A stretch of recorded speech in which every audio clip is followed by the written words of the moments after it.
Good day, learners! Are you ready to learn and have fun with us? Come and join us! What is a geometric sequence? Here are some choices. A.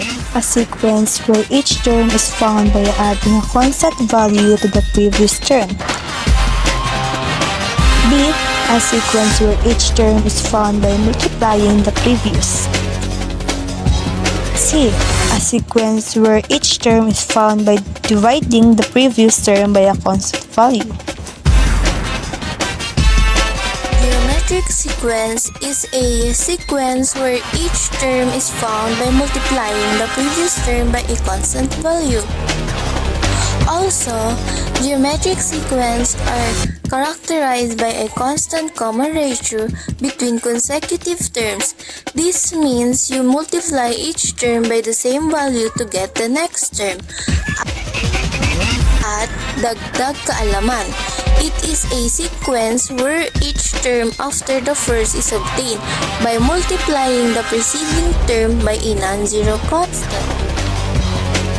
Natin itakal ay about sa common ratio.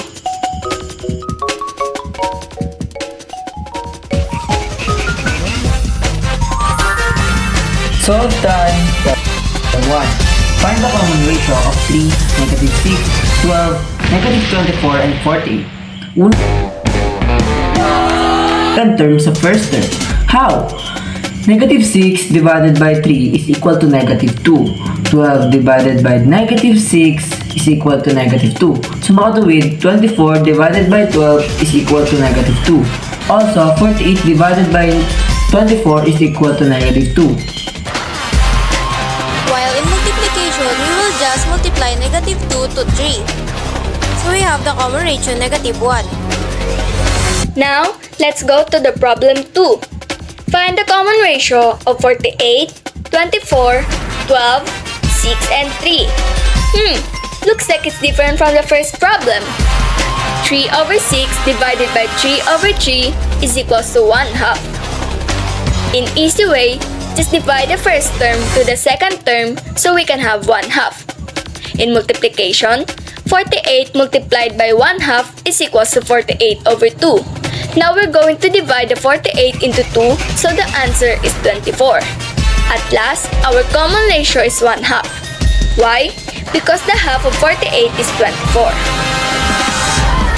Our next topic is sum of geometric sequence. Sum of geometric sequence can be calculated using the formula of if r unequal to 1, sum of n term equals to a sub 1 minus a sub n is to r over 1 minus r.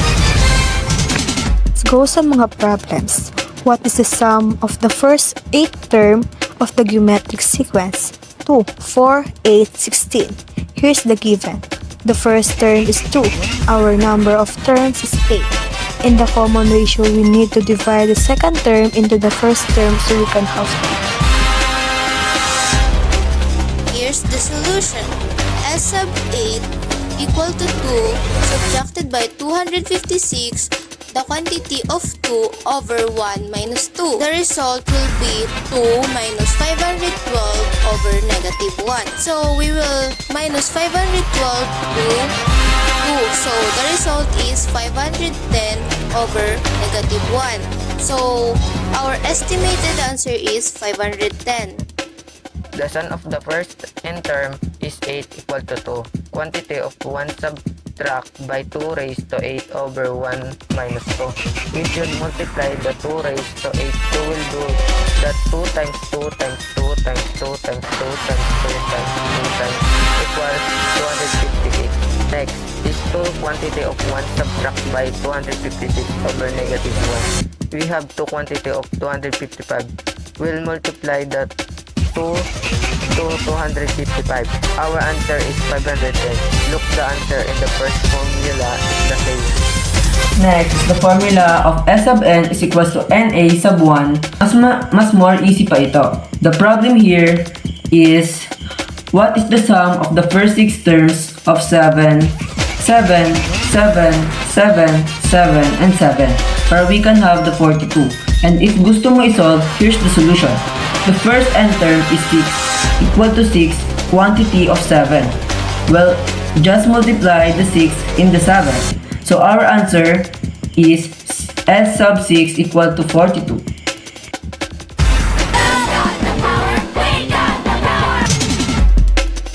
If r equal to negative 1, then if n is even, sum of n term is equal to 0. If n is odd, sum of n term is equal to a sub 1. Here's some odd numbers. Odd numbers start with 1, 3, 5, 7, 9, 13, and 15. Even numbers composed by 2, 4, 6, 8, and 12, 14, 16. Here's another problem. What is the sum of the seventh term of 4, negative 4, 4, negative 4, 4, negative 4, and 4? Our common ratio is negative 1. Our nth term is 7. So 7 is an odd number.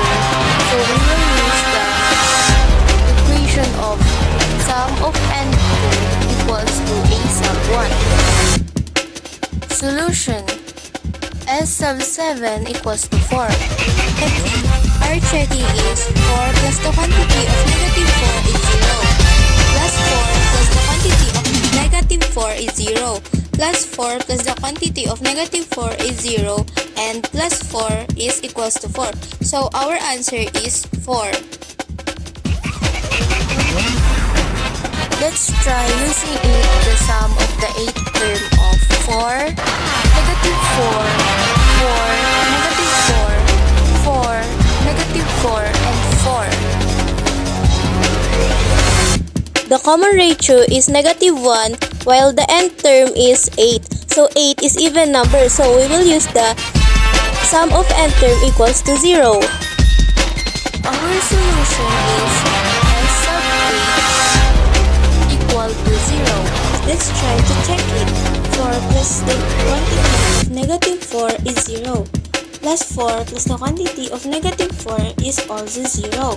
Plus 4 the quantity of negative 4 is 0. And 4 plus the quantity of negative 4 is 0. So our answer is 0. That's for today. I hope you learned something.